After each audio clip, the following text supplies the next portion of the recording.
Hello Wrestling Crusaders, it's your boy True Paladin. I'm back with another video, and this video is part 2 of my wrestling fantasy booking series. And part 1, as you saw, was the setup. For part 2 it will be the first half of the actual trifecta, and it will be the first or last show before my pay-per-view, my fantasy pay-per-view. So let's get started. So the name of the show I'm doing is called Friday Venom, and this is the last show before the pay-per-view, which will be Race to the Gold. And if you've seen, I'm dealing with a roster of 40 wrestlers, but not all 40 will be on this show. This show will feature only 8 matches, including the main event. And also it will feature four quarterfinals for the King of the Ring, which the semi-finals and the finals will be on the pay-per-view. So let's get started. First off, we have is a promo with the general manager, who I picked was Eric Bischoff, comes out and addresses the crowd, and his promo will go something like, "Tonight we continue the road onto King of the Ring as 8 men fight for their chance to be king. Also tonight, Samoa Joe, who on and off has been trying for the title and has been screwed out of the title by Chono at least twice now, has been bugging Eric Bischoff to get another shot at the pay-per-view.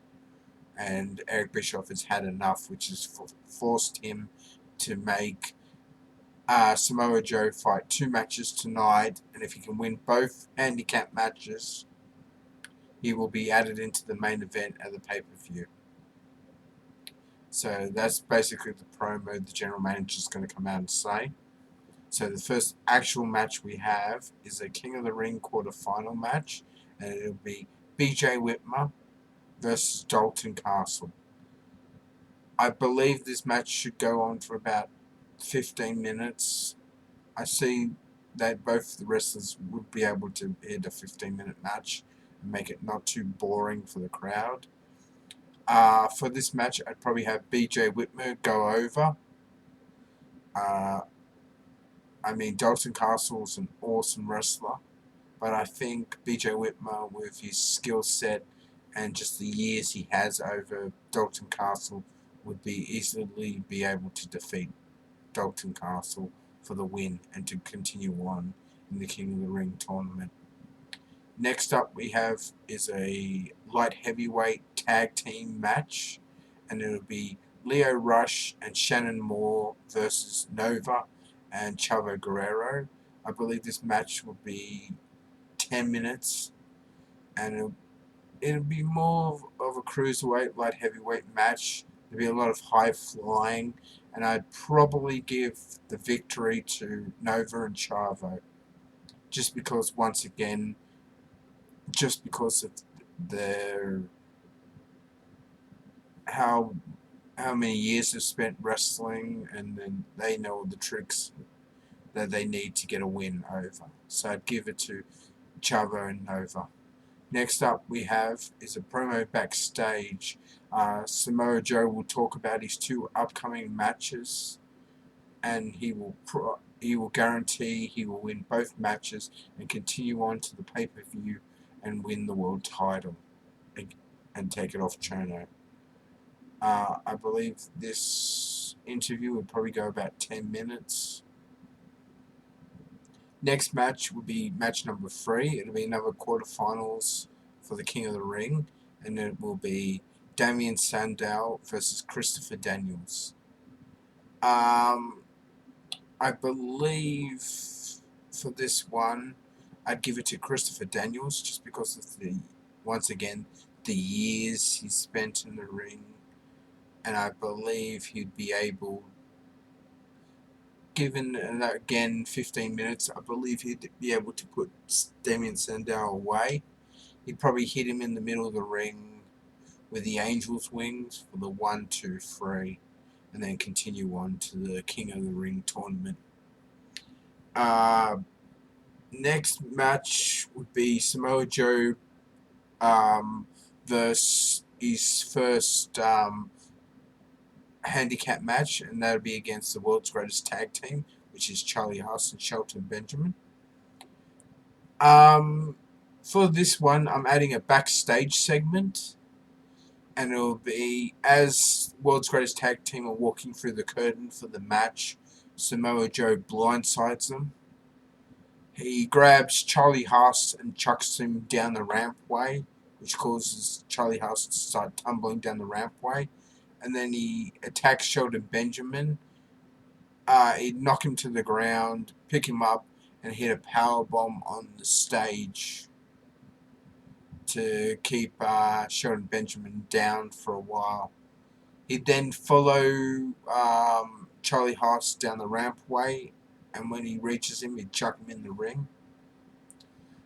This would be the start of the match.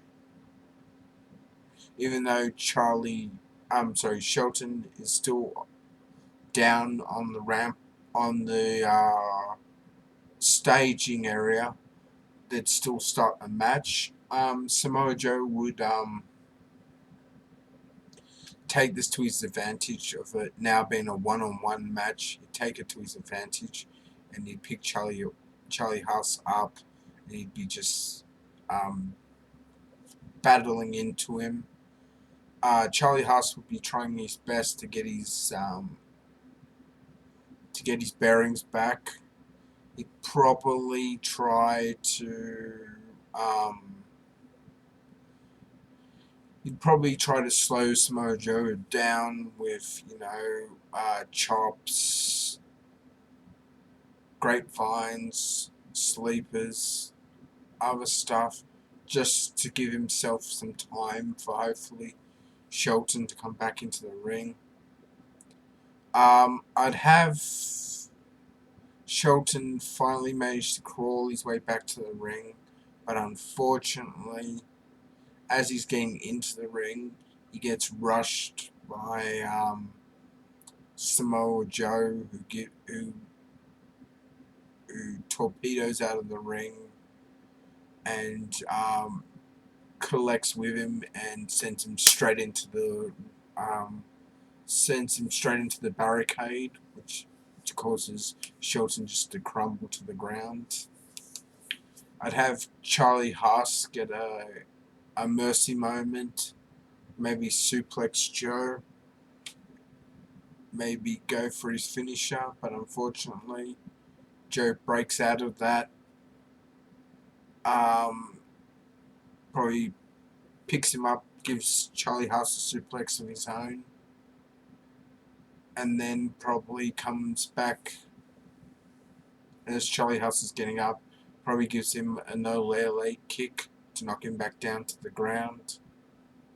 After he's done that, I'd probably have him pick him up, and have him hit the muscle buster in the middle of the ring for the win, for the 1, 2, 3, as Samoa Joe beats the world's greatest tag team and continues on to his next match for a shot at the world title at the pay-per-view.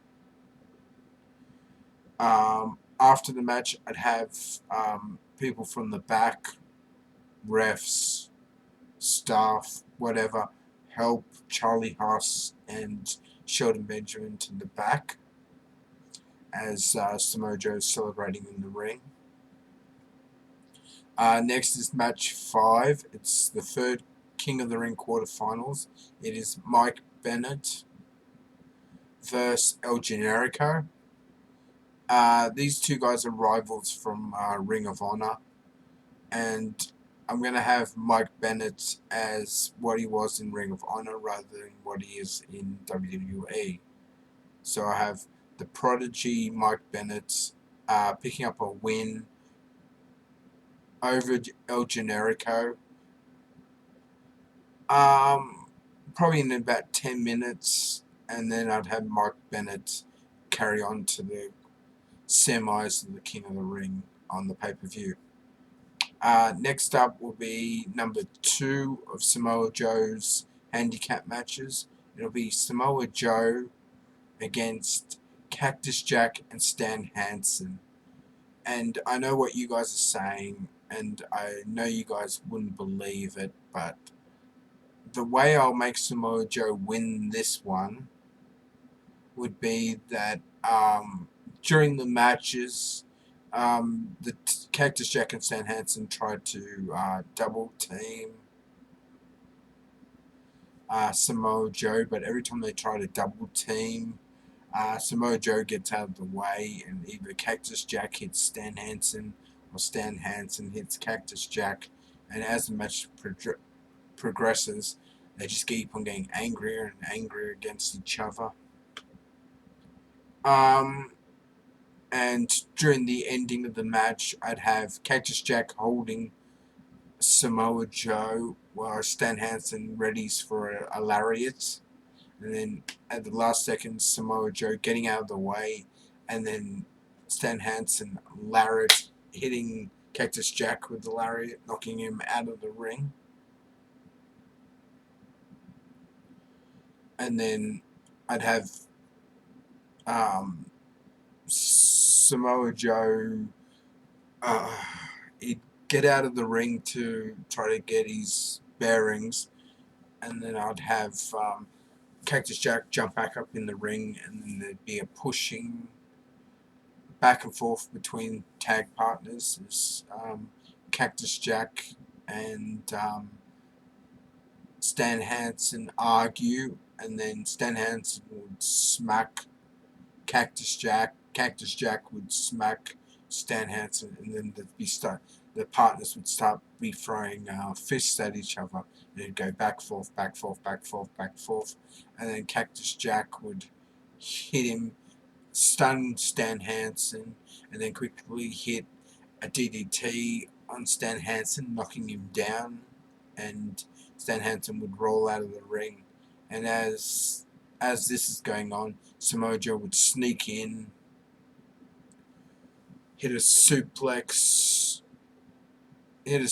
on Cactus Jack, pick Cactus Jack quickly up, hit the Samoan drop on Cactus Jack, and then quickly roll him up and pin him for the 1, 2, 3, thus winning his second match and finally earning his shot at the WWF Championship at the pay-per-view against champion Ono and other challenger Shinsuke Nakamura. So turn the WWF Championship match into a 3-way. Alright. After the match, I'd have Cactus Jack and Stan Hansen get back into the ring and continue arguing, which would normally result into a fist fight, which would bring all the wrestlers and the managers and everybody else and the trainers all out to try to separate the two and take them to the back. Next up is match 7, and it'll be the last King of the Ring quarterfinals. It'll be Delirious versus the Kiwi Buzzsaw Travis Banks. This will be a 10-minute match. I'd have probably Travis Banks go over by submission. Delirious would try to do his Rain from Hell finisher, but he'd miss, and then Travis would lock him in his submission, and then Delirious would tap out in the middle of the ring, and Travis Banks would continue on to the pay-per-view and the semi-finals of the King of the Ring. Next up, we go backstage and we have a promo. It'll be Masahiro Chono talking about how tonight he'll lead his team in victory and then go on in the pay-per-view to retain his world title after defeating both Samoa Joe and Shinsuke Nakamura. Next, we have the main event, and it's an 8-man tag. It's champions versus challengers. On the champion side, we have Masahiro Chono, Ravishing Rick Rude, Roppongi 3K, and Ricky the Dragon Steamboat versus Shinsuke Nakamura, Bobby Roode, Killer Elite Squad, and Roderick Strong. Alright, I'd have this 10-man tag.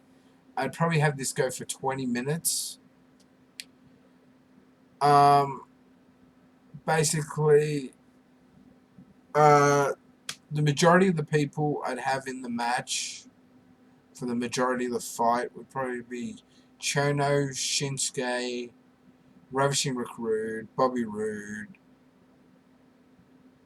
Roppongi and Killer Elite. I'd probably have only for part of the match. They'd probably end up brawling outside and brawling up the rampway and out to the back. So that would probably take them out of the match, taking it down to a 6-man tag. At the end of it, I'd probably have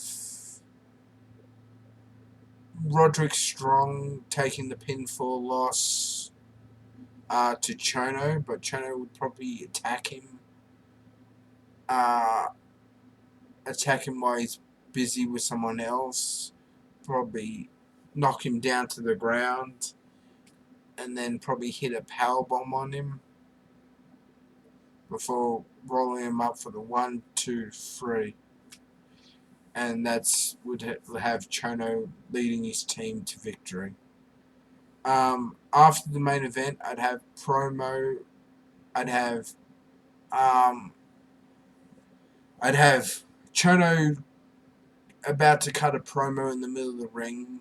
I'd have Samoa Joe run to the ring after the main event, and he'd get into Chono's face. And as the two men start staring each other down, Shinsuke would climb into the ring and take a cheap shot on both men, causing all three men to start brawling in the ring. Once again, Eric Bischoff would come out and he would demand that all the wrestlers come out and try to break them apart, try to save his pay-per-view by keeping them away from each other. Once everything was back under control, Eric would then demand that the freeway dance for the WWF Championship would now be a no DQ, Falls Count Anywhere match for the world title. And after that is announced, we would fade to black. And that is it. Alright guys, well, that's my go-home show before the pay-per-view. Please comment down below and tell me if you liked it or not, what you would do with that show, because I always love to hear what you guys have got to say. Give it a thumbs up if you like it, and I'll hopefully catch you guys in the next week or so, maybe 2 weeks, with the pay-per-view. So until then guys, stay well. Bye guys.